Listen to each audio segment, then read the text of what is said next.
Hello everyone, কেমন আছো সবাই? আমি তো ভালো আছি। বঙ্গরানী ব্লগসে তোমাদের নতুন আরেকটি ভিডিওতে সবাইকে স্বাগত। আজকে ছিল সানডে, তো আজকে আমার সকালবেলা ঘুম থেকে ওঠার একদমই তাড়া ছিল না। আজকে আমি বেশ লেট করেই ঘুম থেকে উঠেছিলাম। তো সকালবেলা ঘুম থেকে উঠে নিয়ে এখন ঠিক সকাল না, প্রায় তখন 9:30 বেজে গেছিলো। বললাম না লেট করে উঠেছি। ঘুম থেকে উঠে নিয়ে মুখটা বেশ ফ্রেশ করে ধুয়ে নিলাম আমি। ফ্রেশ ওয়াশটা সকালবেলা না দিলে না এই গরমে যা তেল তেল হয়ে যায় মুখটা। তো যাই হোক, তারপর ফ্রেশ হয়ে গিয়ে চলে আসলাম রান্নাঘরে এখানে আমি বাদাম ভিজিয়ে রেখেছিলাম। এখানে কাজু বাদাম, কাঠবাদাম আর কিশমিশ ভিজিয়ে রেখেছিলাম। এগুলো স্বাস্থ্যের পক্ষে খুবই ভালো, বিশেষ করে সকালে খালি পেটে খাওয়া তো খুবই ভালো। তারপর এখানে চলে আসলাম আবার বেডশিটটা চেঞ্জ করতে, কারণ আগের দিন আমি যে বেডশিটটা পেতেছিলাম সেই বেডশিটটা একদম নোংরা হয়ে গেছিলো, যার জন্য ভাবলাম একটু ধুয়ে দেবো আর নতুন একটি বেডশিট পেতে নিলাম। আর আমার না সপ্তাহে 2 থেকে 3 বার বেডশিট চেঞ্জ না করলে কেন যেন একদম ভালো লাগে না। আর এখন যা গরম পড়েছে, এই গরমে তো বেডশিট চেঞ্জ করতেই হবে। আর তারপর চলে আসলাম আমার সেই জানালার ধারে।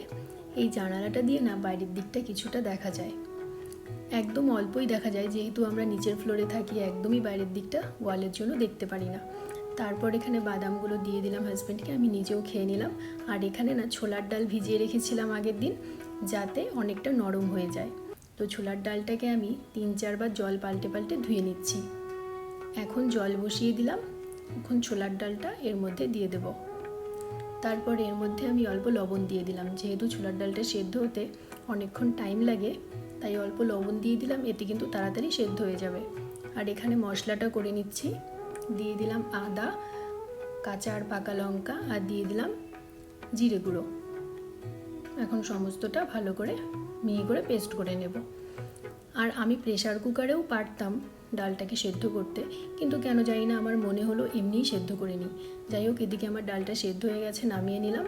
তারপর কড়াই বসিয়ে সর্ষের তেল দিয়ে দিলাম জিরে, তেজপাতা, শুকনো লঙ্কা। তারপর বেটে রাখা মশলাটা এর মধ্যে দিয়ে দিলাম। এখন ভালো করে কষিয়ে নেব। এটা আমি নিরামিষভাবে করছি, তাই এখানে পেঁয়াজ বা রসুন কিছু দিলাম না। আমিষভাবে করলে কিন্তু পেঁয়াজ রসুনও দিতে পারো তোমরা। তারপর ডালটা এর মধ্যে দিয়ে দিলাম। এখন ভালো করে মিশিয়ে নেব।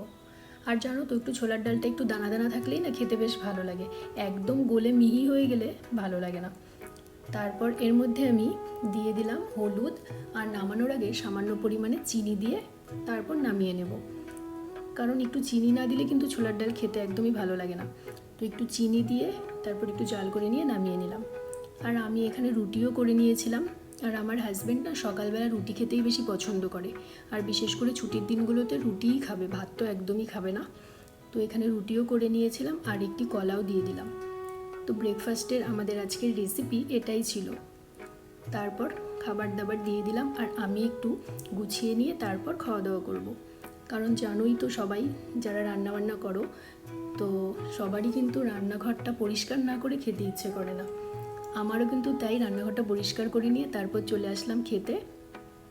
আমিও খাবারটা নিয়ে চলে আসলাম ঘরে, আমার সেই জানালার ধারে বসে বসে খাবো বলে, কারণ সেদিক দিয়ে একটু বাইরের দিকটা দেখা যায়।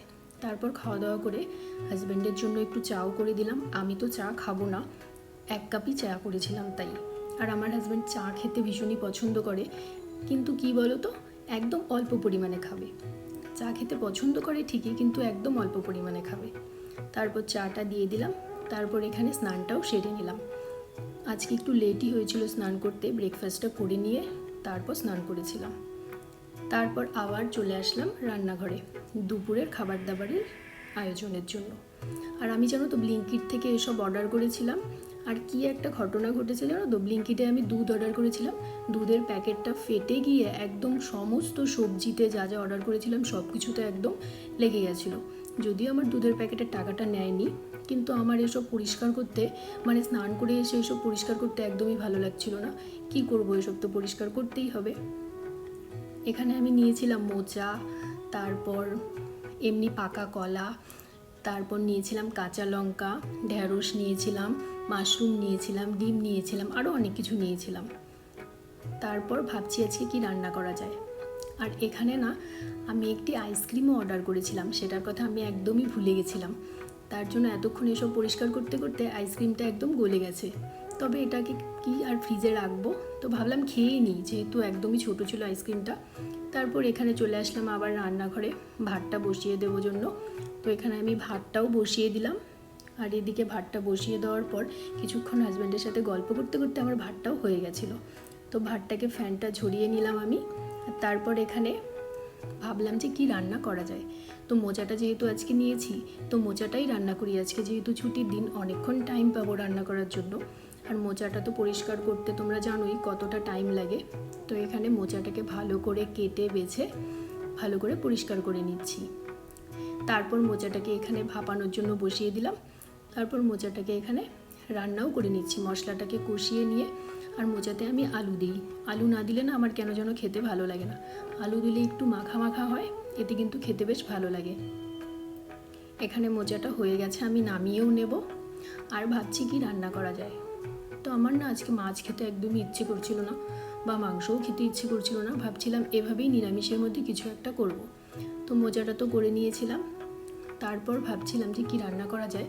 তো ঘরে তো আমি ব্লিঙ্কিটে কুন্দুলি নিয়েছিলাম, তো ভাবলাম কুন্দুলি ভাজা করি।